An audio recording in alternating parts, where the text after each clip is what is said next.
21 июля Камрад посетил студент Венского университета. Зигфрид Вебер приехал в Гагаузию, чтобы узнать побольше об этой территории, о быте людей, о гагаузских традициях. По его мнению, Европа должна знать о нас.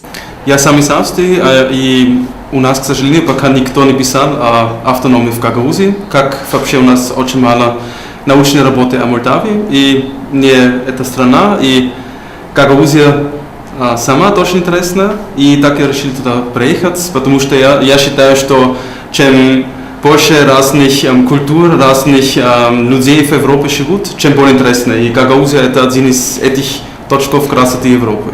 Каждый народ гордится своей принадлежностью к определенной нации, к культурному этносу. К сожалению, о нашей маленькой родине, которая называется Гагаузия, международное сообщество мало что знает. Ведь правильно наш гость говорит, что очень мало о гагаузах говорится, ведь уже 17 лет скоро будет, как гагаузская автономия существует, однако сегодня еще многие европейские государства о нас практически ничего не знают.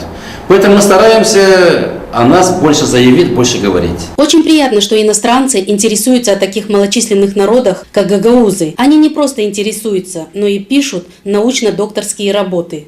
Я сюда приехал с целью, чтобы научную работу сделать для Венский университет. Я там являюсь студентом и пишу докторскую работу. За все годы существования нашей Гагаузии, что о нас очень мало информации в международном сообществе.